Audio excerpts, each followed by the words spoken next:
Look, I can't promise that I'm gonna make you sound like Mariah Carey, Justin Bieber, or Ariana Grande, but what I can do is show you how the professionals record, edit, and mix their vocals. Hey, what's up? It's Fabio from Noise here with Boombox, and today we're gonna be tackling how to record, edit, and mix professional vocals. Before we crack on, I just want to remind you that Boombox gives away $500 of studio equipment every single month, and all you need to do is comment down below with what your favorite microphone is. Let's talk microphones. The microphone that you will want to use for recording kind of depends on your setup and your budget. For recording vocals, I recommend a condenser mic. Now, the one thing you have to know about condenser microphones is that they're very sensitive, so they will pick up everything in the room, and acoustics play a big part in that, but we'll get into that in a second. If the acoustics in your room aren't great and you can't fix them, I would recommend a dynamic microphone. Now, these aren't as sensitive, but they still sound great. And if you want the best of both worlds, well, a modeling mic which can model a condenser and a dynamic microphone. And it's a great system if you want a whole selection and range of modern and vintage microphones. Another essential piece of studio equipment is the pop filter. Now, this is great for stopping plosives, so words with P's, B's, and T's. It sits like this in front of your microphone, and I would suggest about 3 to 5 inches away. Now, not only does it stop P's, B's, and T's from affecting the recording, but it does also keep your microphone a little bit cleaner from all that spit. Let's talk acoustics. Now, not all of you will have the luxury of being in an acoustically treated studio. If you do want to acoustically treat your studio, you want to set up panels something like this. When I clap, you'll hear that there are hardly any reflections. If you don't have this luxury, you can just set up your microphone in a closet, or you could set up a pillow fort with some mattresses, put a towel over your head, get creative. All you need to do is try and control the reflections in your room. Now, once you have everything set up and plugged into your audio interface, you're gonna need one of these. Hi, my name's Sarah. My artist name is Ara. I've been in the industry for 5 years, and my latest collaboration was with Hannah Wants. You can listen to my music and follow me on Instagram in the link in the description below. So Sarah has sent me the instrumental and actually invited me to a new project via Boombox. I'm gonna go down here, accept the invite, and then I can download it straight away, and then I can just drag it into Logic, and I'm pretty much ready to go. Now, I recommend working from an instrumental when you're recording vocals. Because there's a lot less processing going on, you're not going to have issues with latency. But if you are, this is how you should set up your preferences. In Logic, you go to Settings, Audio, and then what you want to look for is the buffer size. Now, you can change the buffer sizes on all DAWs. I recommend going as low as possible, but sometimes if you go too low, you will get some pops and crackles, so beware. I'm going to go for 128 and then hit apply. Don't forget that you will have access to these files at the end of the session, so you can go away and edit and mix and record everything yourself. First of all, I always like to get the singer to do a complete run through, and then we're going to focus on the chorus, layering, and ad-libs. I'm giving you a night call to tell you how I feel. I'm gonna drive you through the night, down the hills. So as you can see, we have our stacks of chorus vocals, and now we're just gonna record a few ad-libs for a little extra magic. I'm giving you a night call to tell you how I feel. Alright, I'm gonna drive you, don't wanna hear, don't wanna hear. I've come back to the studio the next day with rested ears and a fresh perspective. Here's what I've got. Giving you a night call to tell you how I feel. Then one on the left. I'm gonna drive you through the night, down the hills. And one on the right. I'm gonna tell you something you don't wanna hear. Now, these are all individual recordings. They're not just copy and pasted, and that's really important that you don't copy and paste them. Otherwise, you're gonna get phasing issues and stereo cancellation. When you have individual recordings, it makes everything sound thicker and more professional. Before we do any mixing though, what we want to do is clean up the vocals. So we want to get rid of the dead space where there might be room or mouth noises, and then we want to add fades. So I'm just going to zoom in on the vocal, and I'm using the marquee tool here. When I hold Command, the marquee tool comes up, and then I can hit backspace, delete that, and I can zoom in a little further, highlight all my regions, and then Control and Shift, click and drag, and I can add a fade really quickly. I'm going to do this for these other sections too, and then click and drag over the top, Control and Shift like this. Let's take a quick listen to those before we move on. How I feel. I'm gonna drive you through the night, down the hill. And there in the background, you can hear the bleed from the headphones and the clicking of the metronome. So really important that we get rid of that, just like that. And you can repeat this for the whole vocal. You can do it phrase to phrase. You don't have to cut everything out in between the words, unless of course you are hearing sounds that you want removed. Processing wise, I'm going to start with the center lead vocal, copy and paste that onto the background vocals, and then do some light group processing.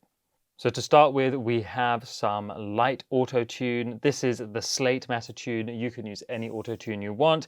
And I wanted to keep this really natural, so the speed is quite slow and I've reduced the amount. Then I've used some EQ with a low shelf to take out some of the lows, a high shelf to add some air, and there is a resonance at 260 which felt a little overpowering. Here's a before and after.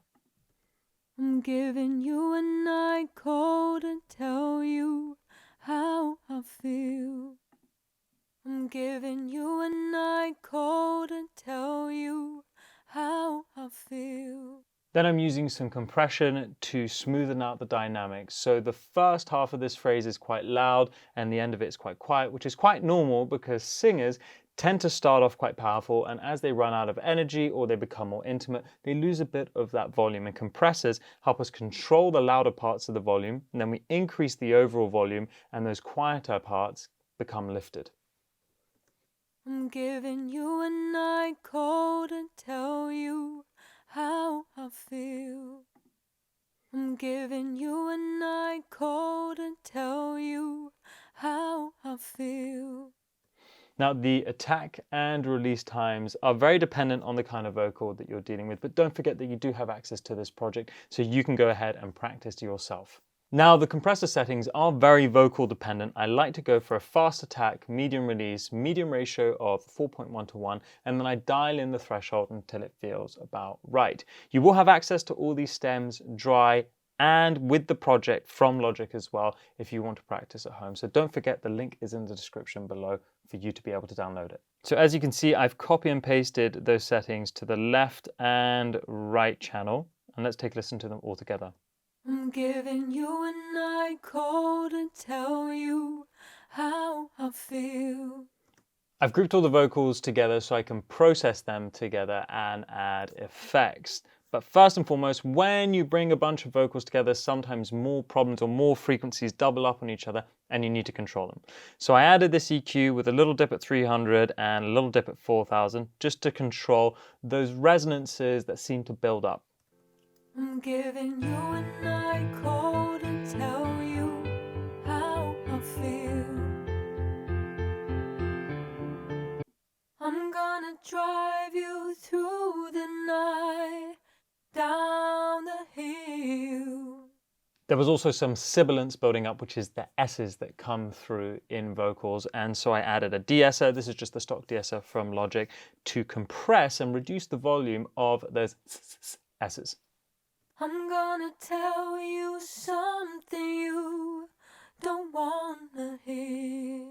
Controlling the S's is actually quite important because that means later on I can boost the high frequencies, add that air without the worry of the S's becoming harsh. I'm using this awesome free analog emulation plugin by Analog Obsessions called Brit Channel, and here I'm boosting the high frequencies, so that's a boost from about 10 to 12,000. It's a shelf. If you don't know what a shelf is, what I'm doing is essentially this, but I'm doing it with an analog emulation, which adds a little more color to the signal. I'm also doing a shelf cut at 220 Hertz, and I'm also doing a low cut like this at 160. Let me turn this on and off. I'm giving you a night call to tell you how I feel. I'm gonna drive you through the night, down the hill. It is subtle, but it's taking out the lows and adding the highs in a way that feels very musical. And last but not least, some group compression with very similar settings to what I had before on the individual channels, except for this time I decided to use the vintage Opto circuit, which is a little smoother and felt more transparent and felt natural when compressing the vocals as a group. I'm giving you a night call to tell you how I feel. I'm gonna drive you through the night, down the hill. It's got a bit of analog flavor to it as well, which is nice to add at this point. Now I'm sending a copy of the group to a separate channel and I'm parallel processing it with reverb. So you'll see here the reverb is 100% wet, but it's on a separate channel. And when I send it to this, it doesn't compromise the dry signal of the original vocal. So I can have the best of both worlds. I can have the dry vocal that you just heard and the reverbed version too. I've got this vocal hall preset, which I messed around with a little bit. It's got a really long tail to it and it makes it sound quite epic and atmospheric. I'm giving you a night call to tell you how I feel. And then I finished off the vocal by automating a delay. These are called delay throws. It's basically when you automate the delay to be triggered, but only by certain parts of the signal. So as you can see here, I've automated it just to be triggered by the end of the phrases. And note that my delay also has a reverb on it, which helps smooth it and stops it feeling so robotic. I'm gonna drive you through the night, down the hill. I'm gonna tell you something you don't wanna hear. In between the main chorus phrases, we did record these ad-libs, and I recorded these ad-libs with the intention of applying some pretty cool effects to them. So let me play it to you first, and then I'll show you how I made it. How I feel. I'm gonna drive you through the night, down the hill. So it's exactly the same processing as before, except that I added a reverb directly on the channel, nice long decay, and the dry wet at about 50-50. And then the Valhalla Supermassive, which is a free delay and reverb plugin. OTT, which is a great upward compressor, which essentially extends the tail of the reverb. A little EQ for correction, a low cut, a high cut, and this frequency around 1K, which was poking through. And finally some tremolo, just to make it move ever so slightly from left to right and take it out of the center of the mix. So here it is without those effects. And here it is with. Let's listen to it one last time all together. I'm giving you a night call to tell you how I feel. I'm gonna drive you through the night, down the hill. I'm gonna tell you something you don't wanna hear. I'm gonna show. Thank you so much to everyone for tuning in. Don't forget that these project files and these stems are available in the link in the description below, and you could win $500 worth of studio equipment. So comment down below with what your favorite microphone is to record vocals. You could even put your entire vocal chain if you want to. This is Boombox, the home of collaboration, file storage, and synergizing creativity. It's been a pleasure as always. This is Fabio from Noise. I'll see you very soon. Peace.